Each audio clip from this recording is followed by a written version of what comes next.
Assalamualaikum warahmatullahi wabarakatuh and good morning everyone.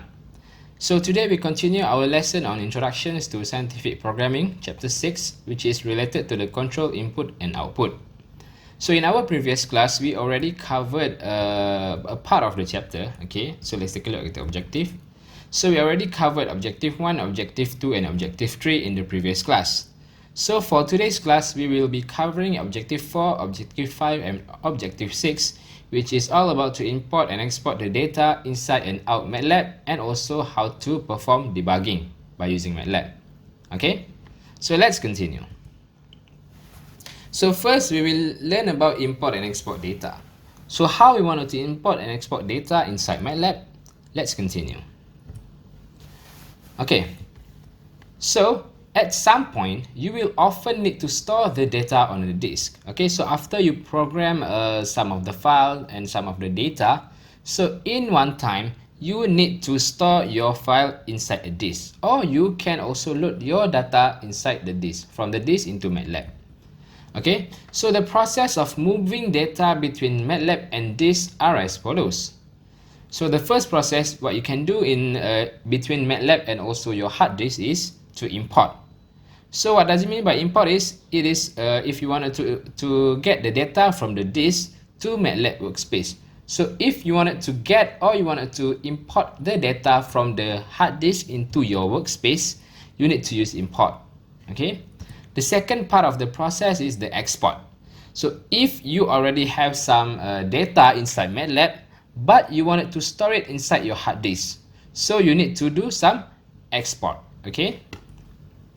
Alright, so the data stored in the disk can be in two formats. So if you wanted to store the data from MATLAB inside your hard disk, it can be stored in two different formats. So the first format is the text format. So the text format is in terms of ASCII codes. So the data values that are stored in text format is in ASCII codes. And the second one is in terms of binary format. So it is not ASCII, it's just a binary number. Okay, so if you save your data inside, in terms of binary format, you cannot view your data inside the text editor because it is only shown in 101010. Therefore, you cannot understand at all what is the data which is stored in terms of binary format. Okay. So MATLAB use function load and save to import and export the data respectively. Okay. So in terms of import, okay, so import, if you wanted to import from the data from your hard disk into MATLAB, you need to use load. Okay, so if you wanted to export the data from MATLAB to your hard disk, you need to use save, okay, function. All right.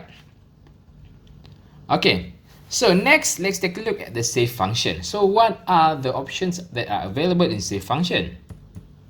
So save function save or export the data to hard disk by @MATLAB current folder. Okay, so for example, so this example shows that the first command, you are initializing variable a with some values, and you also initializing value of b, variable b with some values. Okay, so right now your workspace has two different values, a and also b. Okay, then we wanted to save the data. Okay, so we can save it in terms of different data type. All right, so the first data type is you are putting like a command save and then the name of the data .mat.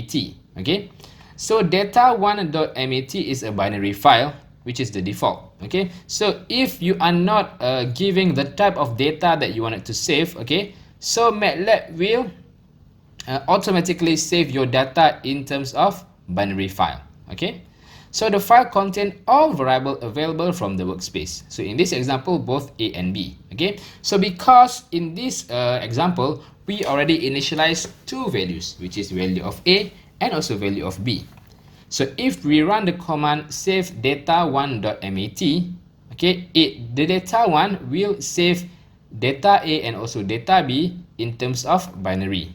Okay, so you cannot view your data by using text file. By using text editor. Okay, so the second option is save data to .dat. So this time you are using .dat, and then you associate, or you what we call you initialize your data into ASCII. Okay, so you need to put dash ASCII. Okay, so you don't have to put this hyphen and also this bracket, so you can just remove it. Okay, so for data2.dat is an ASCII file contain both A and B. Okay, so the second option, you wanted to save the data, okay, by using ASCII format. Alright, so it means that you can view your data inside the text editor. Okay, so this command will save the data A and B in data2.dat by using ASCII format. Okay, so it will save both data A and B. Alright, and then the third option, okay, save data3.dat, and then you already initialize, or you already choose the type of data, which is MAT. So MAT here, it means that it is a binary file. Okay, so generally it will initialize binary file, but if you wanted to save the data in terms of .dat, you need to use this command /mat if you wanted to save your data in binary file. Okay, and the last option is you can save your data, save data4.dat. Okay, and then you put the variable that you wanted to save, because here we have variable A and variable B, but we only wanted to save variable A, so you put A here and then space dash ASCII. Okay, you wanted to save is you wanted to save this file, this data A, in terms of ASCII file. Okay, so data4.dat, which is here, is an ASCII file contain only values from variable A, because you already initialized the variable that you wanted to save here. Okay, so save function accept any extension file name, so you can refer to MATLAB documentation for all of the available file extension, okay, or file type. Alright, okay, so next is load function. So how you wanted to load some of the file inside into MATLAB. Okay, you already saved your data into hard disk, and then you wanted to load back your data inside MATLAB. Okay, so let's take a look at example number 9. So previously we already initialized value of A and also initialized value of B. Okay, and then you already saved data1 and data2. Alright, and then you put clear. So if you put a clear command inside MATLAB, all of the variable inside workspace will be disappear. Okay, and then in order for you to load the data, it is just simply you put the load command here, and then you put the name of the data that you wanted to load. Okay, so if you put data1.mat, okay, it will load data A and data B, because you haven't initialized what is the value that you wanted to store. So if you didn't initialize what kind of value that you wanted to store, so it will automatically store all the values inside your workspace. Okay, and then after you load the data, you are typing whose you wanted to display all of the available variable that is appear inside your workspace, so it will appear as A and B. Okay, so binary file saves both the variable name and its value. Okay, thus loading the binary data into MATLAB will import the variable as it was saved. Okay, so loading data2.dat will result the same, because we are saving the file in similar format. Okay, we both are saved in binary format, not ASCII format. Okay, so if ASCII format, you modify here /.mat into /.ascii. Alright, okay, so next is load function, which is the ASCII file. Okay, so example number 10. So as usual, we initialize two variables here. Okay, and then we save the data1.dat, and then we put /ascii, because we wanted to save our data A and B in terms of ASCII format. Okay, and then we clear again, and then we load the data that we have saved. Alright, you see here data1, it will go size 2x4, and then it will go give the class double. Okay, so ASCII file only save the variable values as text. Okay, and thus loading the ASCII data into MATLAB will import only the values. So imported variable name is the file name itself. Okay, so if you can see the difference between the data that you save by using ASCII and also the data that you save by using binary, you see here data1, when you put whose, okay, actually you load the data one that has been saved, which is consists of variable A and variable B. But if you save this data in terms of ASCII, it will automatically convert your data, okay, into a matrix, into one matrix only, without saving what is the name of the variable. Okay, as you can see here, data one, when we load the data and then we typing whos, we wanted to display all of the available variable inside the workspace. It only shows that data one with the size 2x4 and the class double. So this is what you get if you save your data by using ASCII format. But if you save your file by using binary format, okay, you will be able to load your variable name, okay, variable A, and the data stored inside variable A, and also variable B, and the data stored the variable, and the data that is stored inside variable B.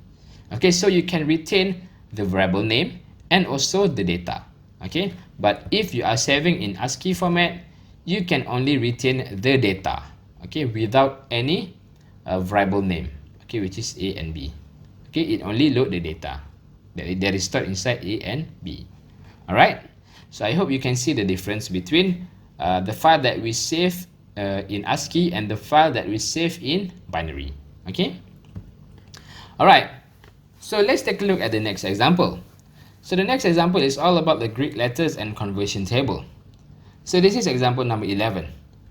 So in this example, we are going to create a function that convert a string of Greek letter, for example, alpha, beta, to its hexadecimal values. Okay, so previously you already learning on how you wanted to display a string of Greek letter, or you wanted to display it's like a special character. So you need to use a hexadecimal value. Okay, so this hexadecimal value will be very useful when we wanted to display the Greek letter by using fprintf or sprintf function. Okay, so to do this, we will create a .mat file containing the conversion table. Okay, so the idea of creating the table in a file is so that it can be easily updated later. Thus, updating the table does not require us to update the program file, since program file is normally available to the programmer only, not to the user. Okay, so create the conversion function according to the conversion table file. So in the previous slide, I already showed you the conversion table file for Greek letter, okay, Greek letter name. And then you can do your own, and you can create your own functions in order for you to display the the Greek letter name without even you have to remember it. Okay, all right, so in this example, cell array data type will be used. Okay, so in this example, we are using cell array data type. So cell array data type is actually we have not covered in our lesson. Okay, but basically cell array data type is just like a normal array. Okay, but it can have a mixed data type inside the array. Okay, so in cell array data type, you can have several types of format. Okay, several type of data type. So that is the only difference between cell array and also normal array. Okay, so other than that, it uses a curly bracket. So if you wanted to initialize like a normal array, you need to use like a square bracket. But in this cell array, you are using a curly bracket for accessing its array's element. Okay, all right, so we continue. Okay, so in order for you to do a Greek letter conversion table, okay, so first you need to create the table as a cell array data and save it into a binary.mat file, because you wanted to save the variable names and also the data which is stored inside the variable name. Okay, that is why you are saving it into a binary.mat file. Okay, to make the process easy, we can write below script file for this purpose. So you can just follow this script. Okay, so this script is all about like initialization of some of the Greek letters, alpha, beta, gamma, delta, epsilon, and etc, until zeta, eta, and also theta. Okay, so this what do we call this different symbol, it will be initialized here in hexadecimal. Okay, because it's actually alpha is symbolized 1, 2, 3, so it has its own sequence. So you need to refer to the Greek letter conversion table. Okay, and try to write the pseudocode for the above program to understand how it is done. Okay, so you can analyze this program and you can create your own pseudocode so that you will be able to understand this program properly. Okay, so as you can see from the conversion table, it will start at 3b1. Okay, and then maybe 3b2, 3b3. So we have a loop here, so it will +1 +1 +1, something like that. Okay. Alright, so next is create the conversion functions. Okay, so basically what you need to do is you need to create the function here. Alright, so GL hexadecimal is like a Greek letters hexadecimal equals to Greek letters to hexadecimal. Okay, so you can use the what do we call the function, so in order for you to create a Greek letter conversion table. Okay, so you see here at the end of this coding, it will save the file as Greek letter hexadecimal table.mat. Okay, and then the next part is you are loading the table. Okay, it can just call the data that is stored inside the table. Okay, and then it will display what are the hexadecimal number. If we put the, for example, beta equals to this function and you put beta here. Okay, we wanted to know what is the hexadecimal for beta, and then this function will show what is the hexadecimal for beta, which is 3b2. All right. Okay, so next is other file format. So other than the binary and ASCII file format, there are many other file formats that can be imported and exported between the MATLAB workspace and also hard disk. Okay, so other than binary and also ASCII, you can also save MATLAB file as any other types of format. Okay, for example, spreadsheet, audio, image, video, scientific data, and XML document are among those other file formats. So you can save your data in terms of spreadsheet, audio, image, video, or any others file formats. Okay, so instead of load and save, MATLAB use read and write notation to import and export data from this file respectively. So other than ASCII and also binary file, MATLAB will use read and write notation. So read is like a if it wanted to import the data into MATLAB, and write is like a if the MATLAB wanted to export the data inside MATLAB into your hard disk. Okay, it use read and write for this kind of file format. All right. So in this chapter, we will only discuss on how to read and write a spreadsheet file. Okay. So for this chapter, we only covered a spreadsheet file. So it is basically an Microsoft Excel file. Okay. So you can see MATLAB documentation for any other types of files. Okay. That how you wanted to initialize, how you wanted to save, and how you wanted to load other types of file other than the spreadsheet file, because we will cover it inside this chapter. Okay. All right. So read and write spreadsheet. So how we wanted to read and write the spreadsheet. Okay. So this is the syntax that you need to use. Okay. So if you wanted to import the data, which is you wanted to read the data from other file from the hard disk. Okay. You need to put xls read file name sheet xl range. Okay. So if you wanted to export the data, you have a data inside MATLAB and you wanted to export it into spreadsheet, which is Excel file. You need to use xls write file name a sheet and xl range. So what is actually file name sheet xl range and also a? So let's take a look at the description.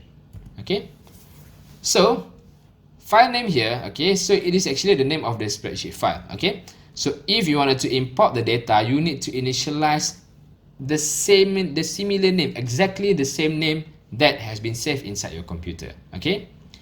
And then what is the sheet? Sheet is the worksheet number. So inside Microsoft Excel, you can see it has several sheets. Okay, so those kind of sheets will refer to the worksheet number. Okay, and then XL range is a string describing rectangular region on the worksheet. For example, A1 until C3. Okay, XL range is actually a range or a region inside your Microsoft Excel. Okay, so when you go through your Microsoft Excel, you can see with which cell that it belongs to. Okay, so if you wanted to go for if you wanted to import the data only from Excel A1 and also cell C3, you can write this. Okay, so A is the matrix to be written on the worksheet. Okay, so if you wanted to this one is you wanted to export the data, right?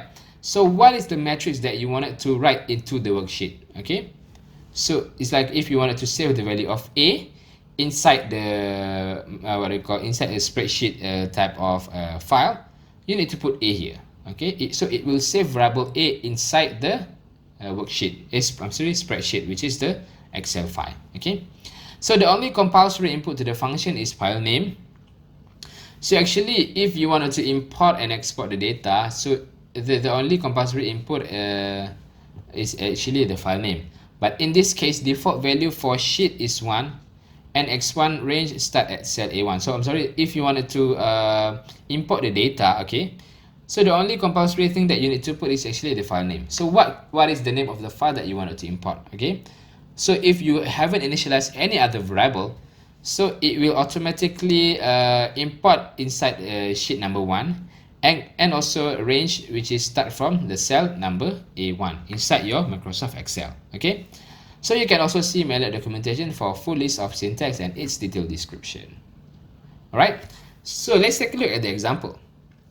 So the example shows the temperature data. Okay, so a temperature reading in the degree Celsius at a room was recorded and saved in temp.data.xlsx file. So convert all the temperature reading into Kelvin and save the values on the same file after the degree column. Okay, so you can see here. So actually what you can see here is that this is an Excel file, of course. Okay, so this cell will represent cell A1.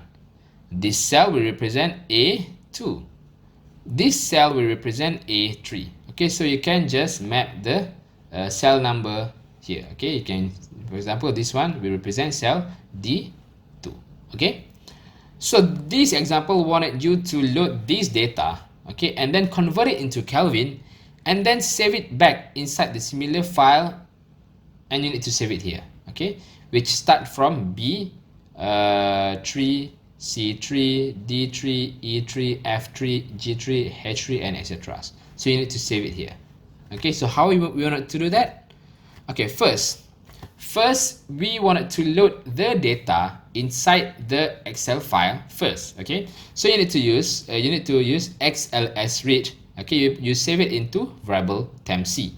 Okay, this is the variable name, which is tempdata.xlsx. Okay, so which cell that we wanted to export, so you can just write B2 until Z2. Okay, so you can see here the temperature in degree Celsius starts from B2 until it's actually until Z. Okay, so B2 until Z2. Okay, so you can just only export those data, okay, the important data only. All right, and then so you can automatically and then you can use some equation to convert the temperature from degree Celsius to Kelvin. Okay, and basically you can just add 273.15. okay, and then you can just fprintf is actually like you wanted to display the data. All right, okay, so we're already learning this inside in our previous lesson. And then we wanted to save the data, which is the temperature in Kelvin, inside here, inside B3, C3, D3, so inside the row number 3. Okay, so how we want to do that is XLS write. So this time we are writing the data. Okay, so the same file name, temperature data. All right, temperature K is actually the variable that you wanted to, that we wanted to write into, the variable that we wanted to insert into our Excel, which is temp K. Okay, the conversion of the temperature. And then where we wanted to input and where we wanted to put the data of temp K, we wanted to put it from B3 to Z3. Okay, so from B3 to Z3, so it will put the data here.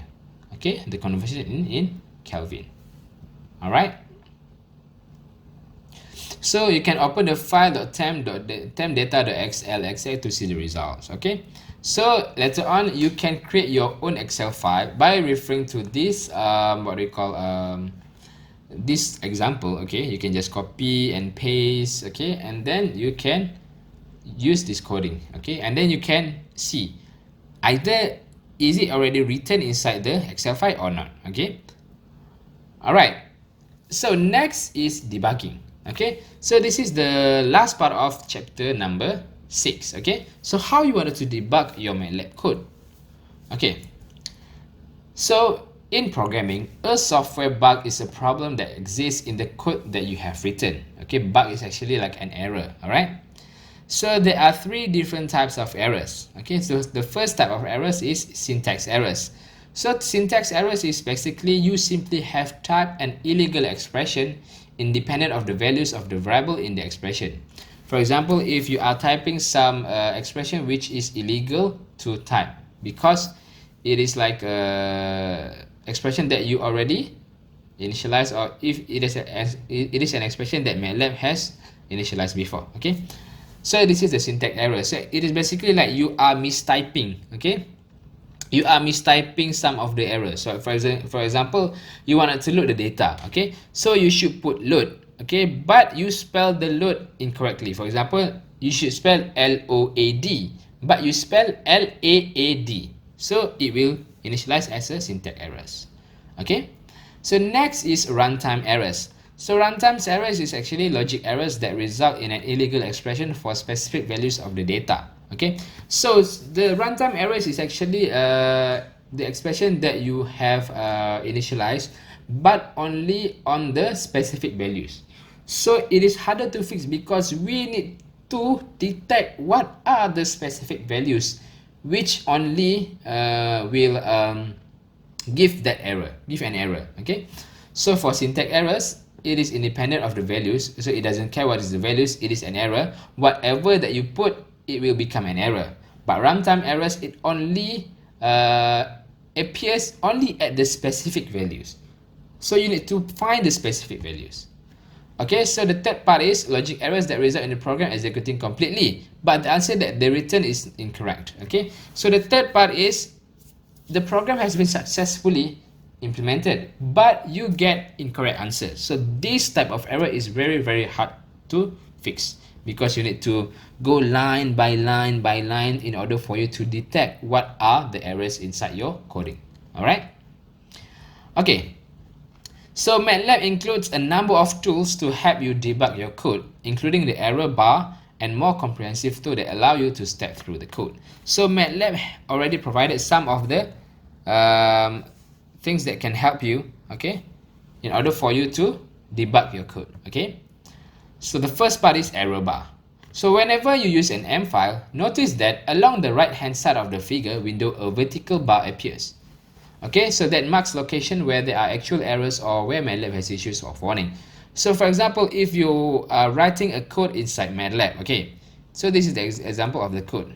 Okay, you can see here, this is the error bar, which is a vertical bar that appears and it will indicate the errors. Okay, you see this is the bar that you use to scroll, and this is the bar that has some colors. Okay, it is actually an error bar, so it will show you what are the errors inside your coding. All right, so how to detect the error? So if the error shown in the on the error bar are marked in red, they will cause the M file to stop executing.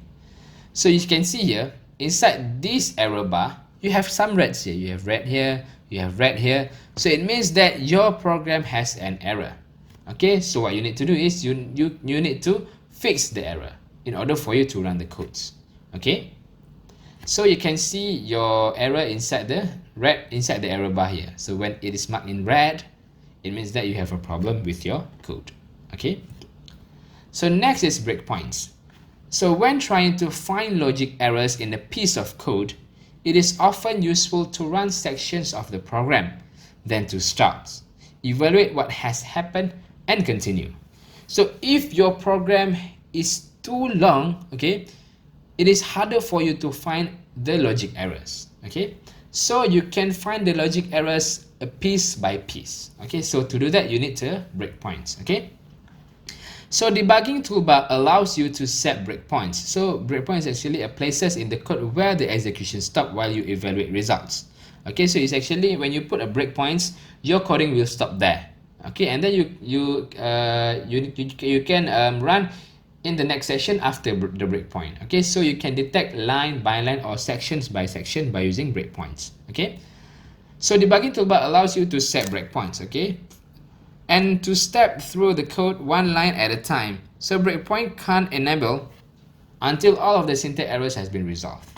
Okay, so you can enable the breakpoint after you cannot enable the breakpoint, okay, until all of the syntax error has been resolved. So if you have some errors in your command, you have mistyped some of the syntax, so you need to settle that first before you can create the breakpoints. Okay, so for example here, all right, so if you have an error here, okay, this is the breakpoint. So in order for you to use breakpoint, you can see the line here. Okay, I think you can just double click at the part which is beside the line number here. Okay, so your breakpoint will be appeared. All right, so the execution will be paused here. Okay, so when you put the breakpoint, it will pause here, and you put another breakpoint here, it will go from here to here. Okay, so it will only execute the lines for the coding from line 7 to line 11. Okay, and then you can initialize another breakpoint, and it will create another part of the coding that you can run in different section. All right, so you have this kind of icon here that it is used to set or clear the breakpoint icon, and also the step icon. So the step icon, it is actually if you wanted to okay, for example, you run this section, okay, and then you click at the step icon, so it will run another section, okay, within the breakpoints that you have initialized. All right, okay, so you need you can also click this icon to continue to next breakpoint. All right, so you can click this icon in order for you to go step by step, in order for you to initialize, or in order for you to detect where is actually the errors of the code. Okay, so this is how you wanted to debug, or you wanted to fix your code errors inside MATLAB. Okay guys, all right, okay, I think that's all for chapter 6 part 2. Okay, so I hope you can understand all about chapter 6. Okay, so if you have any questions, you can just WhatsApp me, or you can email me. Okay, I will answer your questions. All right, so I think that's all for chapter 6 part 2. Okay, and we will continue on chapter 7. All right, that's all. Thank you.